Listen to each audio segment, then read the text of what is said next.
Chers amis, bonsoir, c'est toujours un plaisir de vous retrouver sur la chaîne. Et ce soir, je souhaite vous présenter les 5 livres que j'ai écrits entre l'été 2016 et l'été 2022. 6 années d'écriture intensive, pour ne pas dire frénétique, mais ce fut un labeur épanouissant, libérateur. Voilà pourquoi je voulais vous faire part de cette belle aventure avec moi-même, aussi avec ma famille, en l'occurrence ma mère et ma grande-tante, et mes proches qui, grâce à leur soutien sans faille, grâce à leurs compliments et leurs critiques, m'ont permis d'aller au bout de ce projet d'écriture qui me tenait à cœur de réaliser tout en progressant dans la langue française et l'expression écrite. À l'issue de ces 6 années d'écriture, je me suis senti comme libéré d'un poids de matériaux que je couvais à mon insu, matériaux en lien avec mon histoire que je me devais de coucher sur papier. Ce partage m'a apporté la conviction d'avoir accompli un devoir de transmission. Je peux vous assurer qu'à partir de cet accomplissement, je percevais mon existence d'une manière totalement différente, comme plus légère, je dirais. La conviction d'avoir fait mon devoir m'avait envahi. C'était aussi le sentiment d'avoir transmis à autrui, transmission, aussi minime soit-elle pour certains. Et c'est à partir de cet accomplissement que j'ai considéré chaque matin et chaque nouveau réveil comme un cadeau de la vie, chaque jour comme un bonus, en dépit bien sûr des difficultés quotidiennes dont nous devons tous faire face. Mon besoin d'écrire est apparu soudainement en juillet 2016, comme je vous le mentionnais en début de vidéo. À cette époque, ça faisait plus de 6 ans que nous ne nous parlions plus avec mon père suite à une violente dispute à l'été 2010. Depuis cette dispute, j'avais toujours eu en moi, dans mes tripes, la sensation de contenir des éléments qui devaient s'expulser, sans savoir en quoi ces éléments consistaient. Ce n'est que lors d'un soir de juillet 2016, seul chez moi, quand j'écoutais une chanson, You and Me de Ben Abraham, que j'éprouvais pour la toute première fois de ma jeune existence une infinie et saine compassion à l'égard de mon père que j'avais pourtant très longtemps abhorré. Et ce soir-là, j'allumai alors mon ordinateur et en une seule soirée, j'écrivis d'une seule traite le prologue de mon premier livre, Le récit d'une émancipation.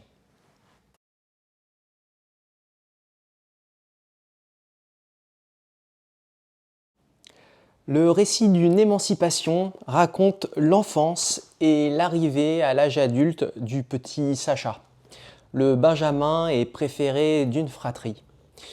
Un contexte familial difficile impose à l'enfant de s'en protéger à l'aide de mécanismes psychologiques inconscients et de croyances qui brideront par la suite son émancipation.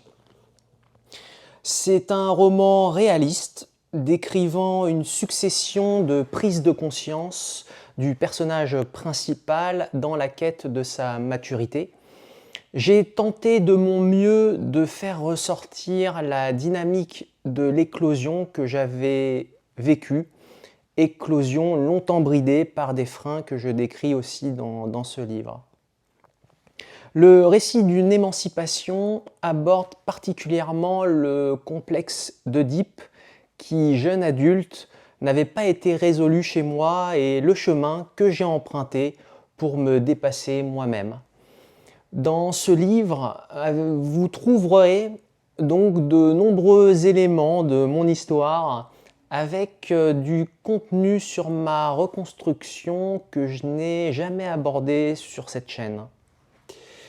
Cette première œuvre est à mes yeux l'illustration réelle, authentique, sans modération ni retenue, de ma démarche d'introspection que je ne cesse de mettre en avant sur cette chaîne.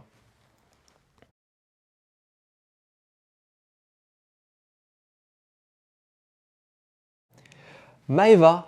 Maeva narre l'histoire d'une réunionnaise ayant grandi en région parisienne.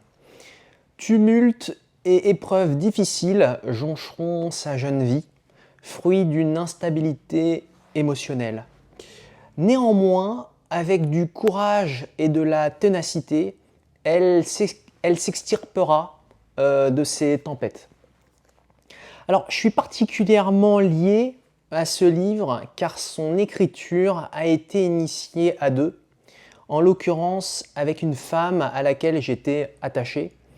Son passé m'avait bouleversé et dans la vie de Maeva, nous retrouvons plusieurs éléments de ce passé.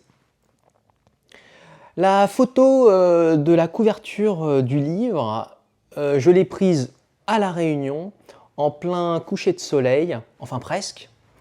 Au loin, on peut apercevoir une femme avec un chapeau qui scrute l'horizon et le soleil.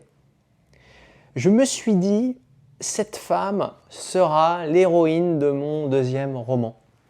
Surtout que si vous regardez bien le reflet du soleil sur l'eau, une croix s'est dessinée naturellement, sans aucune retouche de photo. Maeva est pieuse, donc tout convergeait à ce que cette photo soit celle de la couverture du livre.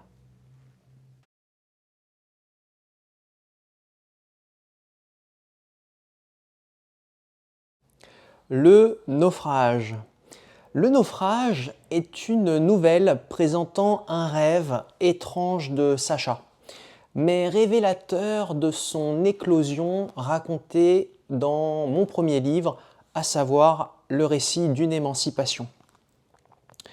À noter que la symbolique des rêves propre à Sigmund Freud est présente dans cette nouvelle. Cette nouvelle, je l'ai écrite lors du premier confinement. Il s'agit en réalité de 3 de mes rêves qui se sont succédés en à peine quelques jours. Ces rêves étaient très étranges, mais en même temps ils étaient nets et tellement révélateurs des étapes par lesquelles j'étais passé à l'époque. Dans cette nouvelle, j'y ai aussi ajouté par moments de la fiction sans complètement dénaturer son contenu. Paraît-il, cette nouvelle a quelque chose de poétique. Moi, je ne trouve pas, mais bon. En tout cas, elle complète parfaitement le récit d'une émancipation. Pour information, la photo de la couverture a été prise en Côte d'Ivoire lors d'un voyage en septembre 2017. Depuis l'adolescence, j'ai toujours voulu m'y rendre pour découvrir ce pays extraordinaire. Je ferai un jour une vidéo relatant mon voyage en l'honneur de ce pays. Pour finir, sur cette photo, il y a un radeau, structure essentielle dans cette petite histoire. Je ne vous en dis pas plus.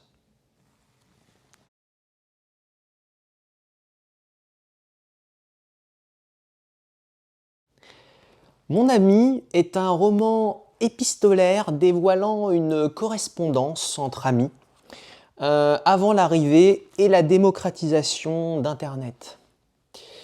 La trahison et la rivalité fraternelle y sont particulièrement étudiées.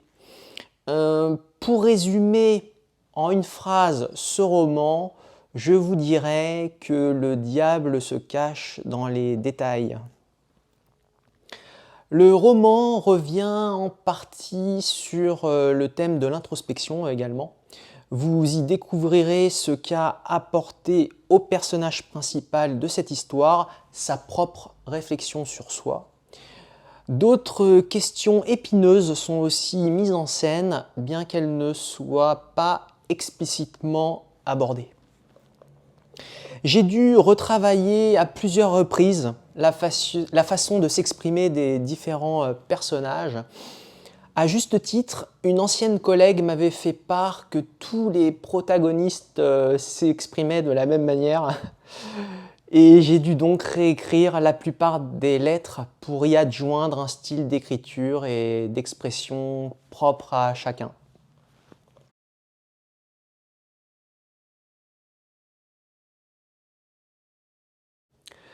Le règne des élans réprimés. Ouh là là, gros bouquin, plutôt épais. Bon, c'est le plus épais de tous. En fait, Le règne des élans réprimés est un roman illustré et en vers. Plus précisément, chaque chapitre est constitué de 40 strophes. Chaque strophe est composée de 14 vers et chaque vers de ce livre est composé de 8 syllabes. Nous y découvrons l'enfance de Gabriel, un jeune homme très introverti. Le refoulement de ses émotions lui jouera, durant son cheminement, des tours, et peut-être même jusqu'à la folie, mais je ne vous en dis pas plus. J'ai dû aussi retravailler l'écriture de ce livre, car au départ, j'ai voulu à tout prix conserver les rimes, ce qui portait préjudice à la légèreté du texte. J'ai dû donc par la suite trouver un équilibre entre ces deux aspects. Le point commun de tous ces récits est qu'ils narrent un vécu réel, des expériences personnelles concrètes issues de ma propre vie et aussi celles de mes proches. Ils ont pour objectif de restituer des histoires subjectives authentiques afin d'inciter le lecteur à se tourner vers lui-même, à se questionner pour en apprendre toujours plus sur son fonctionnement et sa personnalité. Ils font aussi partie d'un univers commun. Par exemple, nous pouvons à peine croiser un personnage jouant un rôle minime dans un roman pour être le personnage principal au sein d'un autre.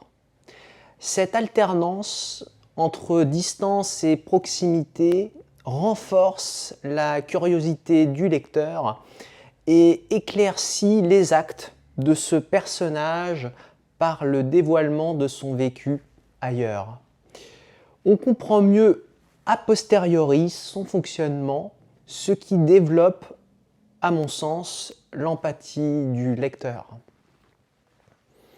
Saisissant mon fonctionnement psychique, après une longue introspection de plusieurs années, j'ai souhaité le coucher sur papier pour vous le partager.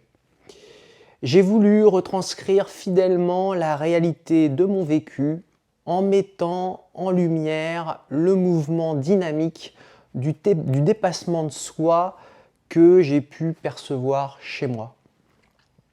En effet, le cheminement vers la maturité et vers l'épanouissement est tout sauf statique. Et des points communs entre différents vécus peuvent être notés. Par exemple, très souvent, nous évoluons non pas parce que nous l'avons décidé un matin après nous être réveillés. Si nous évoluons, c'est parce que ce changement est nécessaire, voire vital, tant nous avons longtemps souffert. Romancer sans expliquer permet au lecteur de se mettre dans la peau du personnage principal de chaque histoire, dans sa quête de la maturité et d'y participer activement. Pour expliquer un processus, à mes yeux, il n'y a rien de mieux que d'en donner une illustration concrète. Dans ces livres, nous retrouvons aussi des histoires saugrenues, mais pourtant bien réels, et aussi des épreuves difficiles que certains de mes proches ont dignement surmontées. Ils s'en sont sortis grandis de cette adversité, et vous restituer fidèlement leur combat était, encore une fois, à mes yeux, de la plus haute importance. Vous trouverez ci-dessous, en description de vidéo, les liens menant à la page de chaque livre sur le site de l'imprimeur. Imprimeur qui fait un travail d'impression de grande qualité et que je ne remercierai jamais assez pour m'avoir donné l'opportunité de matérialiser tout ce que j'avais dans les tripes et dans mon cœur. Je vous souhaite une bonne soirée et je vous dis à très bientôt sur la chaîne.